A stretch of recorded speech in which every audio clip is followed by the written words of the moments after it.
plus presque 1h30. 1h30. Donc nous n'allons pas tarder plus que ça, nous allons directement passer aux questions. Monsieur Rasmani, veuillez s'il vous plaît nous donner le nom de 3 personnes donc, qui vont passer à la fois. Soyez bref s'il vous plaît. Et même vous, soyez bref aussi dans vos... Bon, nous avons pour l'instant 4 intervenants. Oui. Le premier c'est Boraoui Kamel, ensuite Haddad Mohand et le troisième Hanish Belqasim.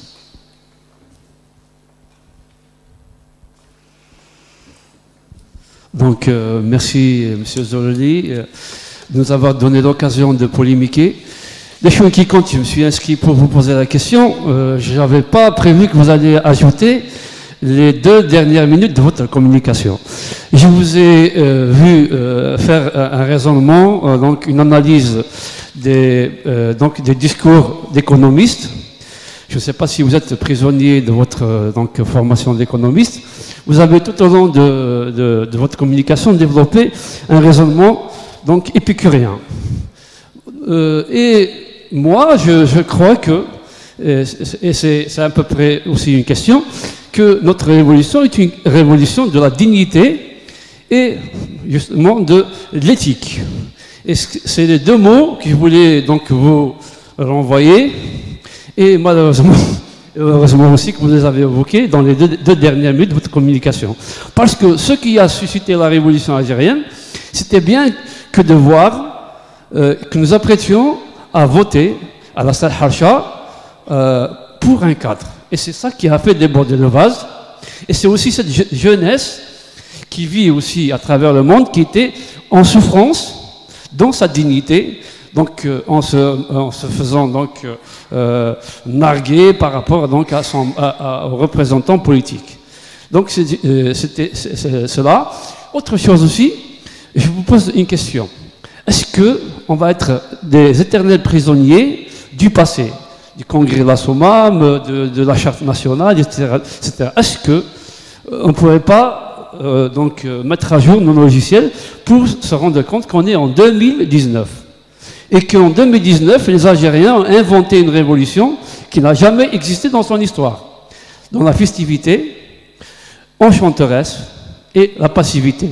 Et aussi dans les modes d'expression, donc les caricatures, les mots d'ordre qui sont inventifs et donc très innovants et qu'on n'a pas encore lu dans la presse, dans les récits ou les articles, les communications donc des intellectuels que vous citez tout au long de votre communication. Merci. Merci. Haddad. Merci. Merci, Ms. Zorli, j'essaierai de ne pas trop m'étaler parce que votre communication suscite beaucoup d'interrogations justement, mais surtout celle à propos du sens.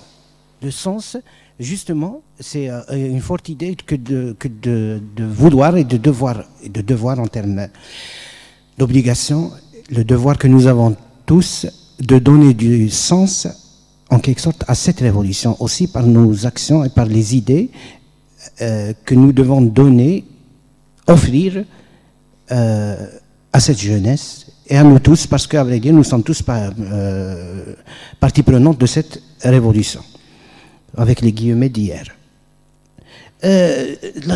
Au sens étymologique, le mot sens, justement, signifie direction, orientation. Oui, Daki Hussein, les conférenciers, les communicants, ce que nous faisons, ce qui se fait dans la rue, essayent de donner, tout cela, c'est une tentative de donner une direction au lendemain, une orientation, donc un sens au vécu de l'Algérien. Donc, ce que vous avez appelé aussi un idéal réalisable. Un idéal réalisable. Mais je ne suis pas d'accord, là c'est ma question. Vous avez rattaché orator, oratorus, le terme grec, latin, parce qu'il vient aussi du latin orator, orare, qui signifie parler. Parler, vous l'avez rattaché aux religieux. Des choses, la référence de Guy, je ne l'ai pas trouvé quelque part, la référence du fait que orator pourrait signifier, pourrait vouloir dire religieux. un nombre, alors que chez les Grecs justement, l'orateur, le bon orateur, c'est celui qui, c'est la rhétorique, c'est l'art de bien parler, l'art de bien parler. Et les rhéteurs, les orateurs grecs, justement, savaient manipuler, au sens positif du terme, savaient séduire les foules qui les suivaient grâce à ce qu'ils disaient et à la manière avec laquelle ils le disaient. Nous connaissons justement, la force de la parole, même la société berbère en général, la preuve, et celui qui maîtrise la parole chez nous, c'est à la manière, sûrement les textes de Mouloud Mamri, de Bourdieu, c'est la mousnao, principalement. La fonction de la mousnao, quelque part, tel que le dit Mouloud Mamri. Est-ce que ce n'est pas ça le problème aussi dans notre société? Les porteurs de sens dans nos sociétés berbères à l'origine, dans la création du sens. Y aurait-il moyen de faire en sorte que rejaillisse cette thémousnie qui ne signifie pas science au sens moderne du terme, mais une vie pratique, au sens même participer au vécu quotidien en offrant des solutions. Les mousneaux, si on faisait des lectures dans les sociétés telles qu'elles vivaient auparavant, les mousneaux avaient un grand rôle dans ce sens. Et donc, ça n'a pas quelque chose à voir avec le religieux, même chez les sociétés grecques et même chez nous. Donc, est-ce qu'il y aurait en quelque sorte une possibilité de ramener le mousneau à sa place, de faire en sorte à ce qu'il y ait une place à cette figure qui a joué un rôle important dans nos sociétés. Juste une dernière question. Vous avez posé 3 éléments de force, des éléments fondateurs en quelque sorte de cette révolution. Vous avez parlé de ce qui maintient la force en quelque sorte du mouvement, c'est son ampleur, sa durée et son caractère pacifique. Vous avez posé des caractéristiques un peu externes, elles ne sont pas innées, donc rien ne dit qu'elles vont durer. Je ne sais pas si vous me comprenez.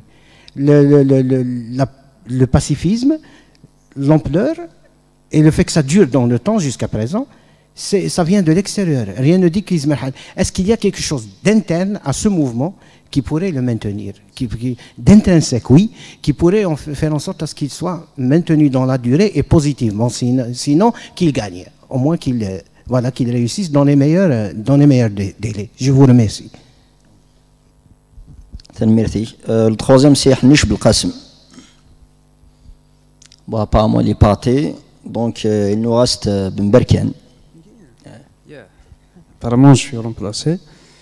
Bonjour tout le monde. Marhaba Rouhami. Avant de commencer, je ne peux pas ne pas, comme toujours, dénoncer le fait pour l'administration de procéder, comme chaque fois, à l'arrachage des affiches liées à nos conférences. Le lundi, il y avait nos affiches concernant les conférences ont été arrachées dans Tarwa au sein de l'université de Bijaya. Il en est de même pour aujourd'hui. Donc il a fallu afficher de nouveau pour que tout le monde puisse être au courant de ce que nous faisons. J'en passe. Juste pour ajouter à ça, je viens d'être donc informé que, tout à l'heure dans mon intervention, j'ai dit voilà, il y a des certaines donc, répressions de ces conférences, et il y a en plus des fois la Web TV qui ne diffuse pas. Donc oui, ce n'est pas toutes les conférences qui n'ont pas été diffusées, mais il y a certaines conférences qui n'ont pas été diffusées. C'est ça. Il y a des conférences qui n'ont pas été diffusées sur la Web TV. C'est pour ne pas focaliser l'attention sur ce qui est négatif. On tient à remercier les travailleurs de l'audiovisuel. Oui. Il doit y avoir quelqu'un ici. Je suis de la Web TV, ok? Donc, tous les travaux fournis, la création de la Web TV, a été créé par des efforts personnels du service audiovisuel. Voilà. Il y a des enseignants ici, hein, qui, voilà, qu'on ne connaisse pas. Ils sont connus grâce à la Web TV. Du jour au lendemain, donc tout le monde critique la Web TV. Gratuitement, hein, ici, gratuitement. À quelqu'un. وثاني ما لازم فين نخدم نخلي سطر واجي سيدري من هنا سيدري من هنا باش يكون ديفيزيون نخلي الجو منا لان الشيوخ ذايين ياسرين ويدي دريمن باش حنا ديفليكسيا هذه بنا قريش هذه روح تورا فهمت يا دي جوا دياس غراتويتمون سون بروف سون كوا كو سوا هادي هو تيقار لا ويب تي في بريميرمون ولا شي ميم با لا اسمك لورغانيغرام زعما دي نكسمس كاريمون ايزون لو دروا On a fait des efforts, des مقارنة, ok? Grâce aux responsables, grâce à خدمنا كاسم شكل أكيد بلنج السيرفيس هنا, ok? J'aimerais bien, بين la prochaine fois يوني هذا quelque chose, هذه ناس وش يعلم وهذه اللي السود جايين يعلم, ok? بين نبغى فريمون لو طار الزات, فهمت؟ إلا قد سيليا, la formation crédible, نكيل أقل هذا هنا كلش نسكف كلش. Tout le monde parle, tout le monde ne kismis avale, tout le monde ne kismis الدعاز كل شيء لا, ok? Merci monsieur. Je m'excuse على كل حال, فهمت؟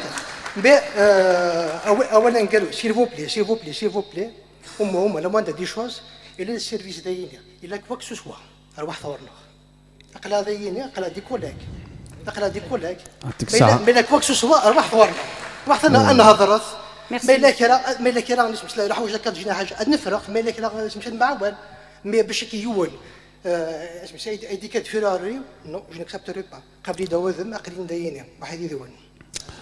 Donc, merci beaucoup. C'est-à-dire, j'allais remercier, mais vous m'avez interrompu. Merci beaucoup.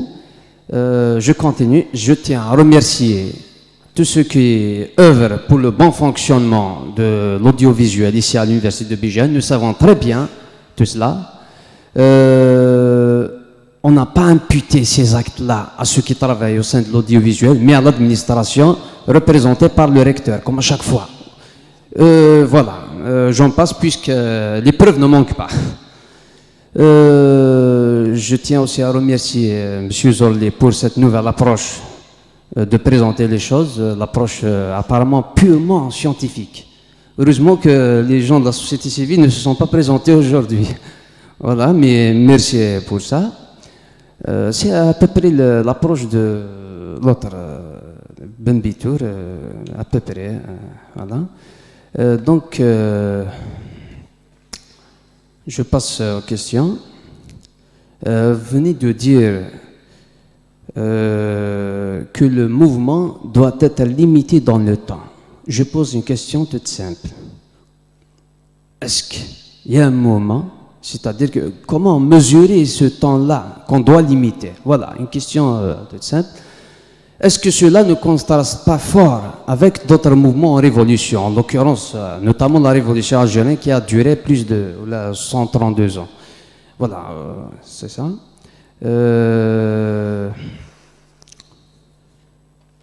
Vous avez évoqué les points de force de ce mouvement. J'ai ici 3 éléments. L'ampleur de ce mouvement, sa maintenance dans la durée et sa nature pacifique.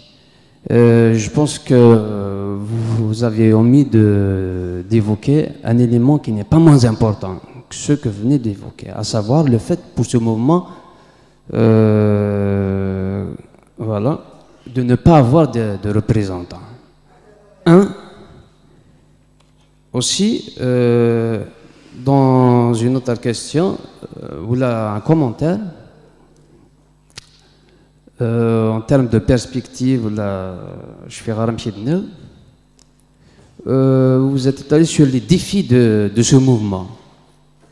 Mais vous les avez cités d'une manière globale, peut-être faute de temps, mais vous n'avez pas mis l'accent sur 2 défis que nous vivons au quotidien. C'est-à-dire 2 défis auxquels le mouvement se heurte sérieusement, à savoir la diversion que nous vivons H24 et la désinformation. C'est-à-dire c'est une suite naturelle de la diversion. Les actes de diversion, je dis bien, émanant du pouvoir et la désinformation qui suit chaque acte de diversion. Voilà. Et vous avez parlé de la démocratisation, vous avez reproché à la démocratisation représentative, et vous voulez dire qu'il y a une représentation participative. Je ne sais pas ce que vous voulez dire, que c'est suite à ce mouvement que s'est émergée la démocratie participative. Je n'ai pas bien compris ça. Hein. Voilà. Merci.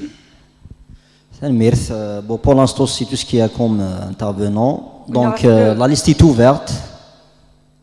Voilà, donc vous pouvez répondre. Nous avons passé déjà 4 intervenants. Allez-y. Vous avez la parole, M. Zorrilli.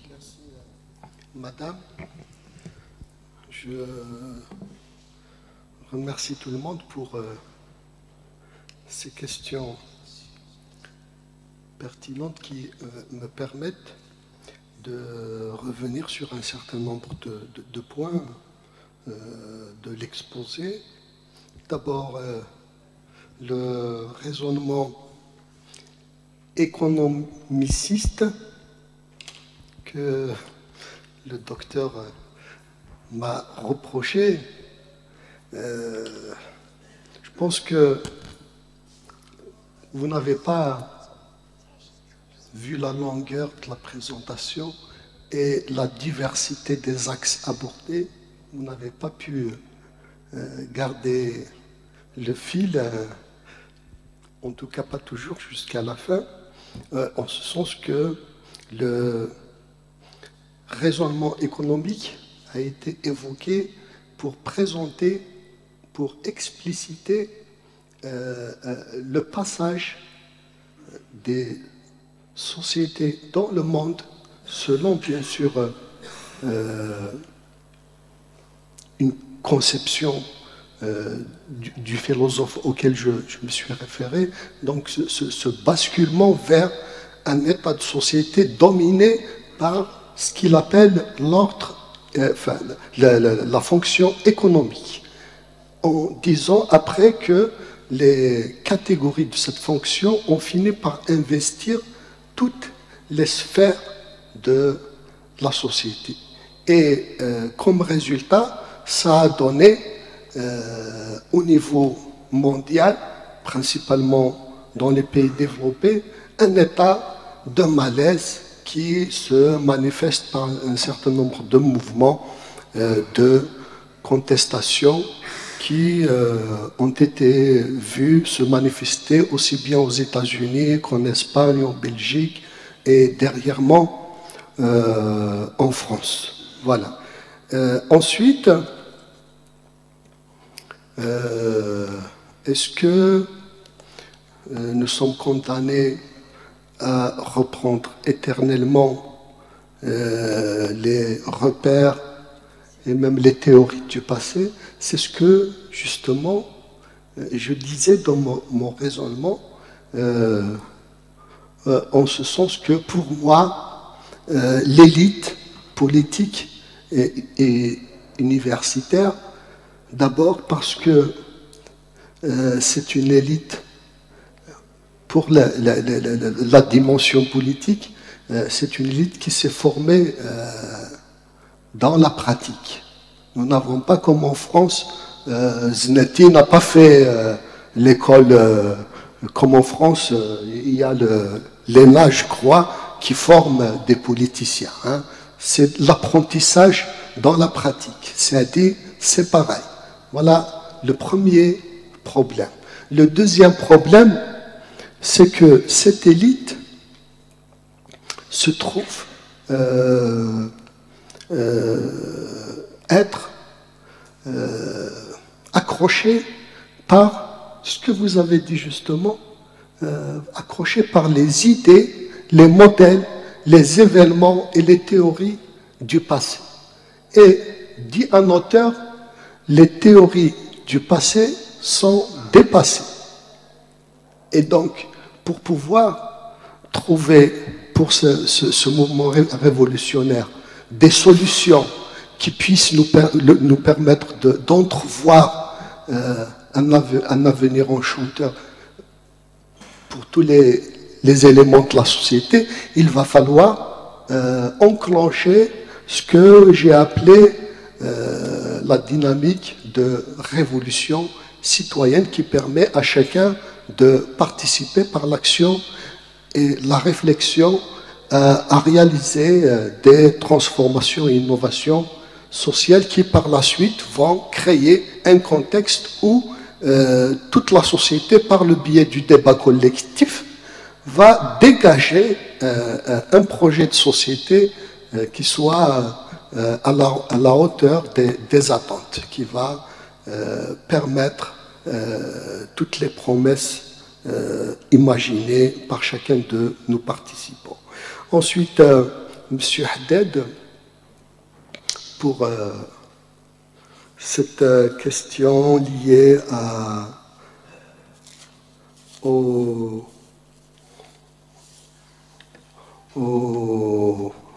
orateurs, je n'ai pas dit que pendant toutes les époques, c'est le religieux. C'est la même catégorie, effectivement, pendant l'époque grecque, la philosophie et la politique permettaient de développer et de s'affirmer par les capacités oratoires.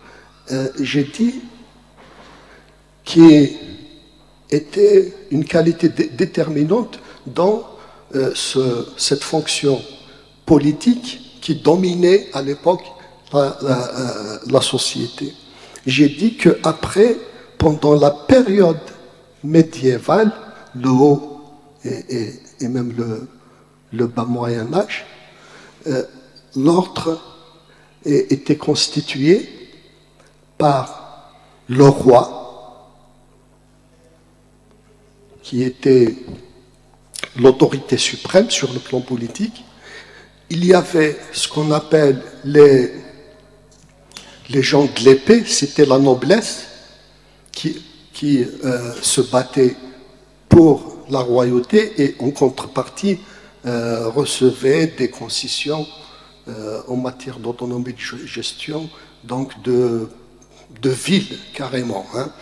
Et enfin, nous avons ce qu'on appelle les gens qui travaillent, c'est les vilains, c'est le peuple.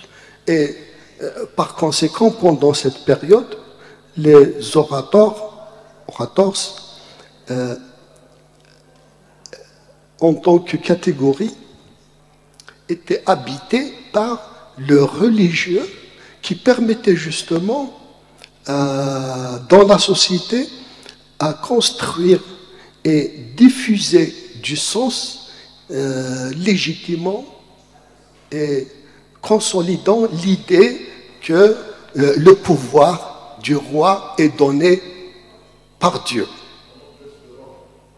Voilà, de Rome, exactement. Et bien sûr,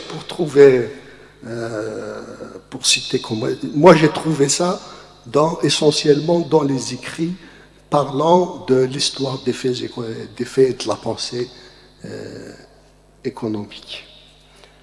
Maintenant, pour le contexte de la Kabylie, oui, en effet,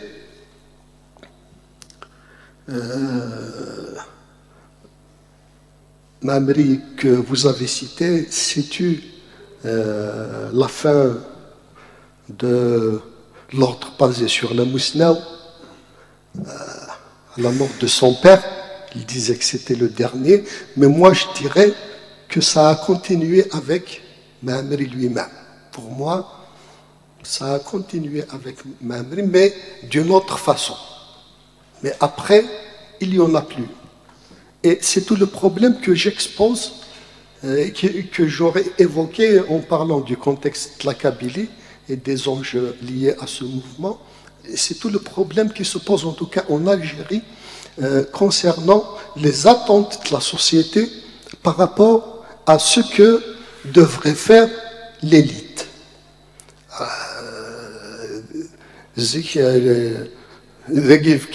C'était Cheikh Haddad, c'était Cheikh Mohamed. Quand il y a, par exemple, une décision liée à l'engagement dans un rapport conflictuel avec l'autorité centrale à l'époque, c'était les Turcs, on allait d'abord consulter l'avis de la Mousna.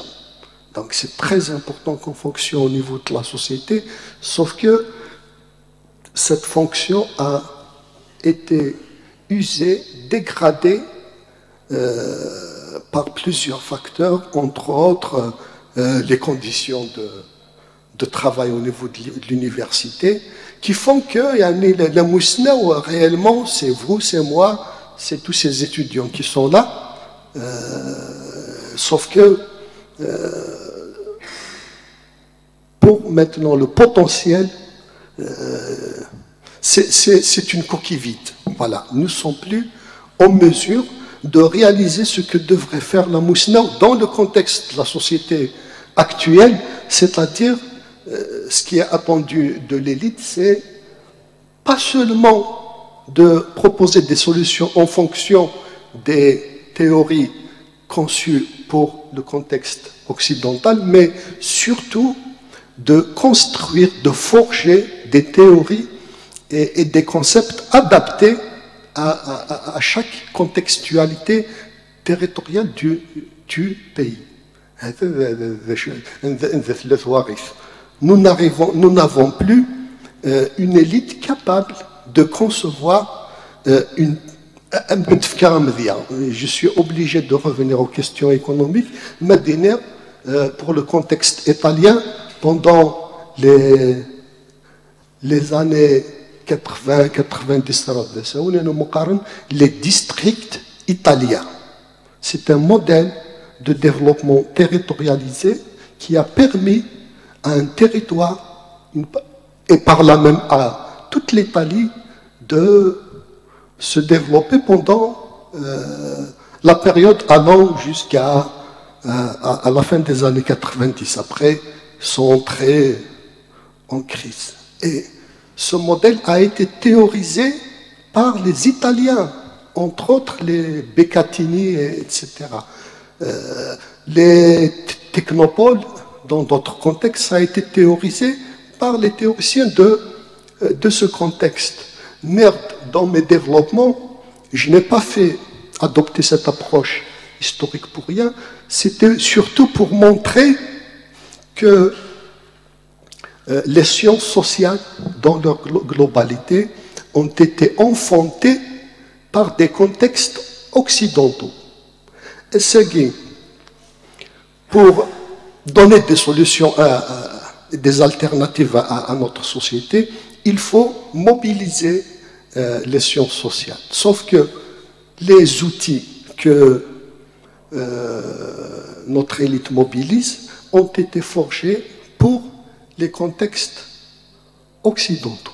Ça ne nous permet pas donc de déchiffrer correctement la réalité, ça ne permet surtout pas de permettre, ça ne permettra surtout pas de permettre à la société de réaliser les sauts qualitatifs nécessaires pour passer à un autre ordre, plus humain, je dirais.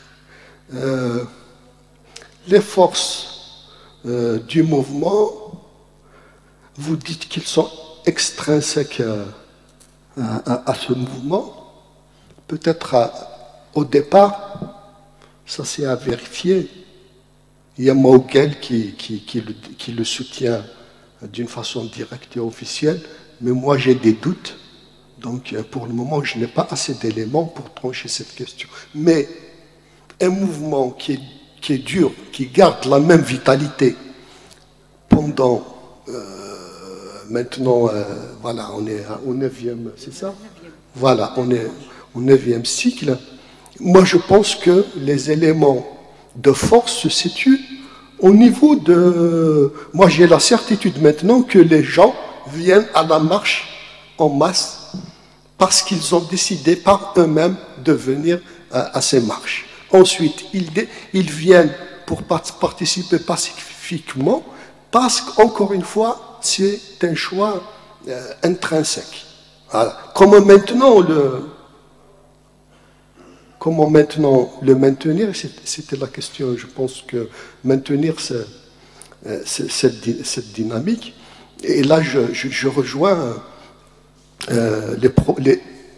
une des dernières propositions de Saïd Saadi qui nous invite à inventer de nouvelles idées, de nouveaux mécanismes à introduire dans la dynamique, lesquels nouveaux mécanismes doivent faire en sorte que la nature pacifique, la nature massive aussi, de la dynamique soit maintenue dans le temps. Le temps, disait-il, que le mouvement se donne des objectifs précis. La durée, monsieur Hamid, moi j'ai dit que tel auteur dit qu'un mouvement révolutionnaire est circonscrit dans le temps. Et plus vous sortez de cette règle, plus vous finissez par l'inscrire dans ce qu'on appelle le réformisme. Le meilleur exemple à retenir, ce n'était pas le bon, celui que vous avez évoqué, à savoir la révolution algérienne. C'est parce que là, vous êtes dans un mouvement contre les occupants externes du territoire. Le meilleur exemple, à mon avis, c'est le mouvement citoyen de 2001 qui, parce qu'il ne s'est pas circonscrit dans le temps, malgré la plateforme qui, pour moi, est un grand document, donc parce qu'il n'a pas su se circonscrire dans le temps, en gardant les mêmes exigences, il a fini par s'inscrire dans un processus de négociation dans le cadre d'institutions officielles en comptant réaliser les objectifs par le biais de petites réformes au niveau des règles institutionnelles déjà en place. Les représentants, oui, j'ai parlé juste exprès de ce que j'ai appelé les structures autogérées, sans dire qu'il faut, parce que pour moi et pour le moment, la société, en tout cas dans ses éléments les plus engagés politiquement, est minée par des divergences idéologiques. Je pense qu'il faut encore prendre du temps pour que les gens se dessaisissent de leur vision idéologique. Quand j'avais eu le temps de parler de la Kabylie, vous aurez compris comment est mon raisonnement par rapport à l'évolution de la réalité, qui n'est pour moi, je défends exactement ce que disait Satraqra tout à l'heure, l'autre fois, c'est-à-dire créer une dynamique où chacun, dans le cadre de structures égalitaires, puisse s'exprimer. Sauf que l'aboutissement, c'est là où on diverge. C'est pour reproduire après les mêmes mécanismes de fonctionnement politique, ou de gauche, ou de droite. Moi, je dis qu'il faut, pour le contexte de la Kabylie, aller vers l'élimination carrément des structures classiques ou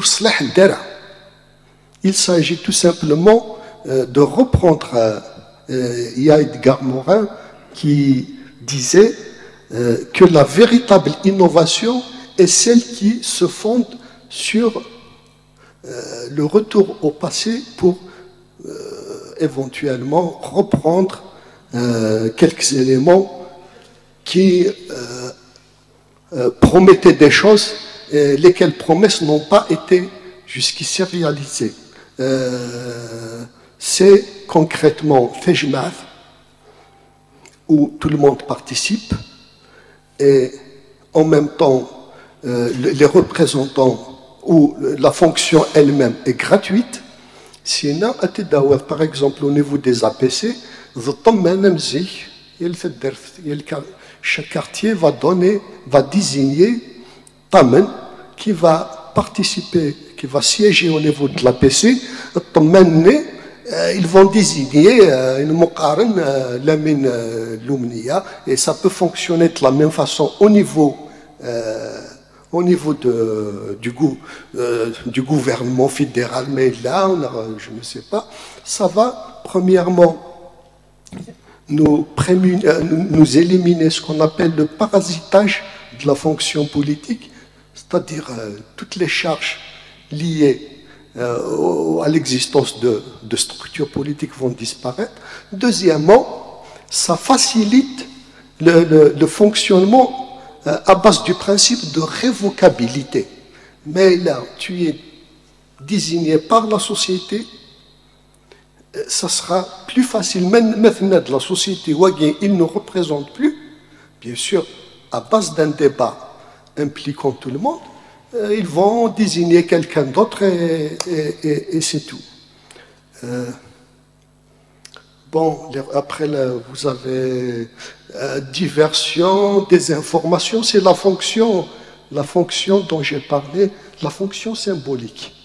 Ce que vous dites existe, je l'ai souligné, mais d'une façon vraiment brève, mais dans l'écrit, c'est un peu ce que j'ai développé, en ce sens que tous les moyens de communication, et dans tous les moyens de communication, je ne vous l'ai pas caché, j'ai mis aussi les cafés littéraires, j'ai mis débats que j'ai suivis au niveau de l'université Tizi Ouzou ici, donc j'ai mis tout, en disant que tout ça fonctionne réellement pour le maintien de l'ordre établi par un travail de diversion.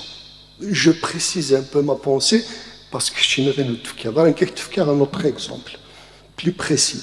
Je regarde les informations, je tombe sur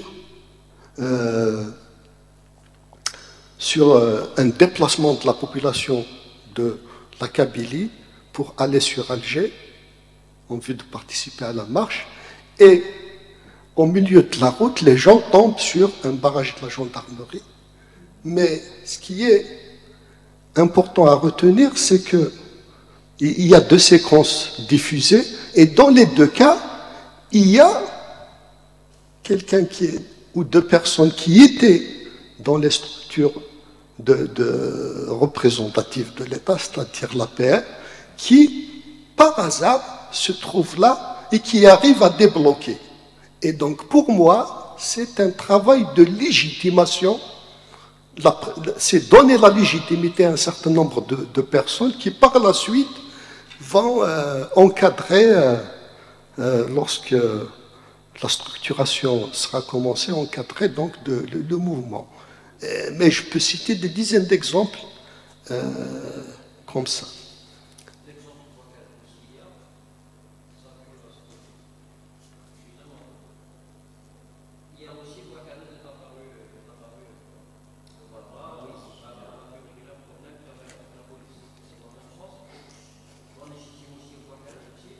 Oui, oui. On légitime.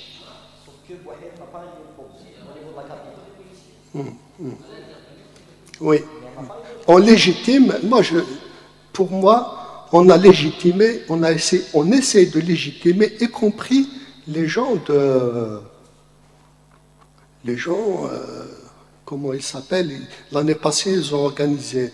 C'est une association nationale qui a des structures au niveau régional qui ont été arrêtées avec les gens du MDS. On ne comprend pas pour quelle raison, d'ailleurs. On arrête.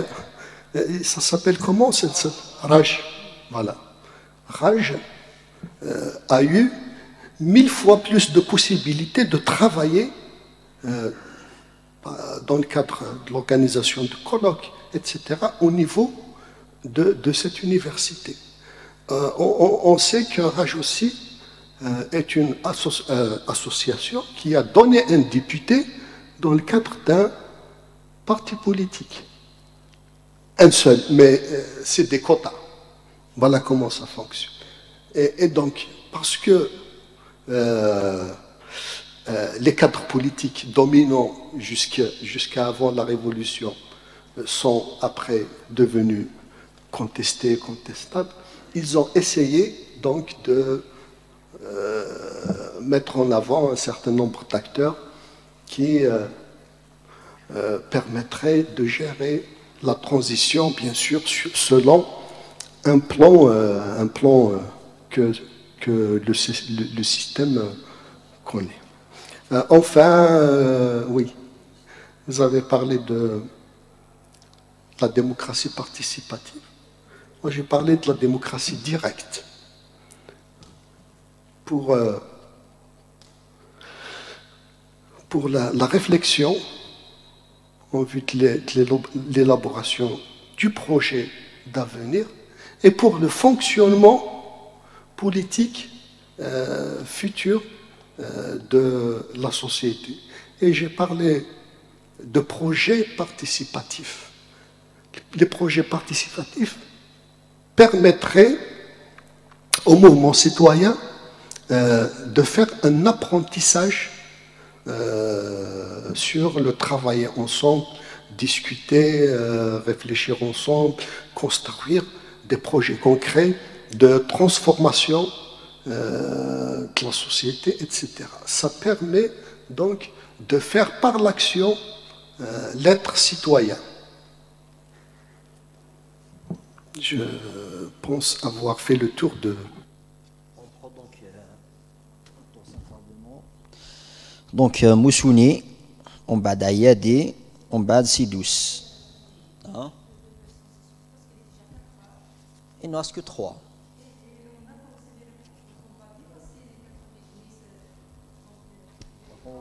Il reste 3 si vous voulez qu'on les... Bon, Moussouni. Bon, Zulf Lawan, je pense que je vous ai bien suivi, Nakhatin.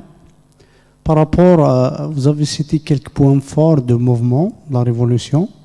Vous avez cité comme il dure dans le temps, donc c'est un point fort. Mais à la fin, vous avez dit que le point faible, si vous voulez, d'une révolution, c'est qu'elle doit cesser à un certain moment, sinon on va rentrer dans ce qu'on appelle vous avez appelé le réformisme. Est-ce qu'il n'y a pas une certaine contradiction entre ces deux points? Deuxième question, vous avez dit que le Parti communiste a participé au congrès ou à la révolution par contrainte, comme les Olivins, etc. D'après mes minimes connaissances, le Parti communiste a vu quand même de ce qu'on appelle, si je me rappelle bien, c'est le camp rouge. Donc ils ont déjà des camps pour la révolution. Et troisième question, vous avez cité Polanyi, c'est ça, Karl Polanyi, qui est un substantiviste. Polanyi, bien sûr, considère que l'économie est une simple fonction de la vie sociale. Elle est encastrée. Je ne vois pas exactement le lien entre Polanyi et le cas de l'Algérie. Je ne vois pas exactement le lien. Pourquoi vous avez cité Polanyi. Merci.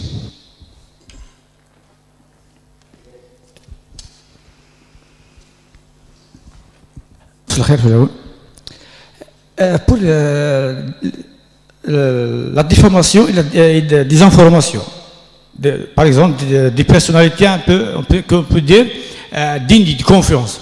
Donc il y a le doute. Est-ce que, en analysant le terrain, il y a le doute. Mais en même temps, est-ce qu'on peut dire, au cours de la semaine, il y a quelque chose d'antidoute, même le doute de ressources, ce doute, c'est des informations. Donc il y a quelque chose comme c'est un remède, même le doute,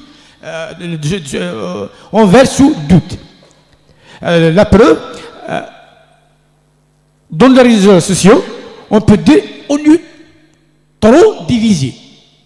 Mais au cours de la semaine, c'est comme en construisant notre pensée jusqu'à le vendredi prochain, c'est comme on peut dire quand on sort, il y a une diversité. Donc c'est comme dans les réseaux sociaux, on peut dire qu'on a plus de sentiments, de ça, mais on analyse ça. Donc il y a quelque chose qui se fait à l'intérieur de nous, je ne sais pas. C'est comme on prend un peu des décisions plus raisonnables jusqu'à la fin de la semaine, le vendredi, etc. La question qui se pose, est-ce qu'on peut continuer comme ça? Parce que quand on parle par exemple de la physique, pour que la chose bouge, il faut la force motrice plus forte, plus grande que la force qui freine. Mais quand la somme des forces sont égaux, donc on peut dire on ne bouge pas. Pour cette raison, la cause, les revendications KB et les revendications nationales, tellement se coïncident. Donc on passe à la hauteur avec une très grande vitesse, mais quand on peut dire qu'il y a une contradiction un peu chouïa, surtout c'est avec ces événements, les derniers événements, les clans, l'anticabilisme, etc. Il y a des gens qui pensent que est-ce qu'on s'arrête, est-ce qu'on... C'est ça, il y a des gens qui pensent comme ça, on va dans les réseaux sociaux. Mais à la fin, on opte pour... c'est comme si le nationalisme, allez, on avance, on assume tout. La première question, c'est ça. La deuxième, la vision des autres envers nous. Les étrangers, les autres pays, ils ont valorisé notre mouvement. Est-ce que ça, c'est une motivation ou il peut avoir un blocage? Pourquoi? Donc c'est une charge. C'est une charge, on doit répondre à nos besoins et on doit répondre à notre réputation envers les autres. Est-ce que ce n'est pas une charge lourde? Est-ce que ce n'est pas une charge lourde de ce sens? On peut dire, même on peut avoir à atteindre l'orgueil ou surestimation de soi. Donc oui, il nous pousse vers ne pas sous-estimer, vers l'estimation, mais on peut atteindre l'orgueil, etc. C'est ça ce que je... Merci, monsieur, on a compris la deuxième question. Si douce. Je voulais juste vous demander si vous pouvez quand même entamer le volet en Barafakaye, le dernier volet sur la solidarité de la cabinet pour pouvoir asseoir les vues de la Barafakaye. Au Yerna, ما تبغيض لي زيكونومي سوليداريتي هي لا خاص شويه لي زيكونومي دي شال الا كان تسحب بريوان ام كيف تسوالير avec la manne pétrolière avec les moyens les gens de la contre-révolution, parce qu'il y a toujours le problème de la contre-révolution, un mec qui comment y faire face avec ça. Donc vous pouvez répondre.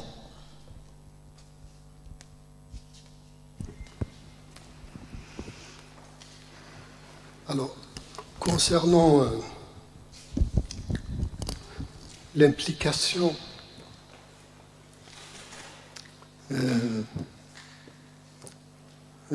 du Parti communiste pendant l'intégration au mouvement révolutionnaire, en tant que, bien sûr, structure politique acceptant de se dissoudre pour renforcer, voilà là où se situe le problème. Hein. J'ai dit que, en vérité,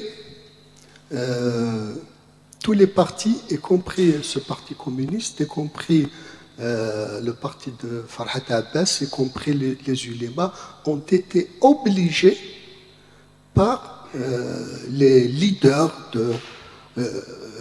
en tout cas directement, ils ont été obligés par Ben Ramadan de rejoindre en acceptant que leur parti soit dissous, de rejoindre le mouvement.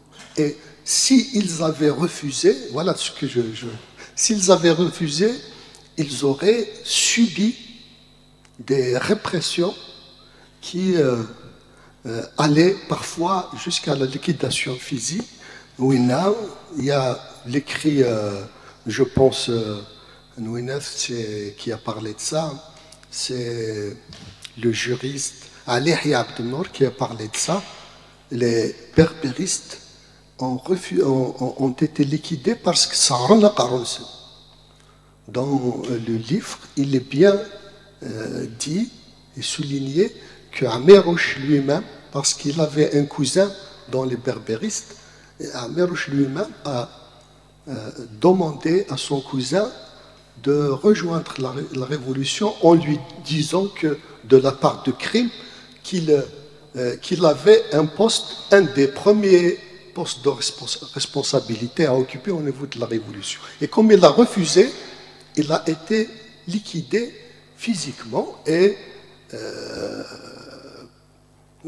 on peut imaginer que la même chose se serait produite avec tous les autres qui, s'ils avaient refusé la démarche. Ensuite, pour Poligny, l'idée fondamentale de Poligny est qu'il faut réencastrer l'économique dans la société. C'est-à-dire que l'activité économique n'est pas seulement analysable par les catégories d'analyse de l'économie. Il faudrait, sur le plan après recherche, aller vers l'interdisciplinarité qui puisse te permettre de saisir les phénomènes dans leur totalité en tant que réalité à la fois économique, sociologique, politique, etc. Et ça, je l'ai évoqué pour expliquer ma démarche d'analyse, pour expliquer aussi ma posture. Le regard des étrangers, n'est pas subjectif, dans la mesure où ce mouvement, à ma connaissance, est le seul jusqu'ici dans le monde à être de cette dimension, près de 20 millions chaque week-end dans la rue, et à se faire d'une façon pacifique et joyeuse. C'est très important. Donc, ça fait déjà un cas d'école pour l'humanité. À condition, c'est ce que j'ai dit dans le discours, pas à condition, le vrai, au niveau de la finalité, au niveau de l'objectif à atteindre aussi, essayons de donner un autre exemple pour l'humanité en dépassant l'ordre, les types d'ordres existants actuellement et qui tous montrent des formes de malaise caractérisées par le chômage, l'exclusion sociale, etc., pour aller au-delà de ça en remédiant à tous ces problèmes. Alors, bien sûr, ce n'est pas encore gagné. Ce n'est pas encore gagné parce que le problème, je l'ai dit, se situe au niveau de la pensée, des capacités d'élaboration de ce modèle d'avenir. Et ça se lit au niveau surtout de l'appellation. Révolution de la fleur, ça exprime, ou révolution du sourire, en tout cas, c'est mon point de vue, ça exprime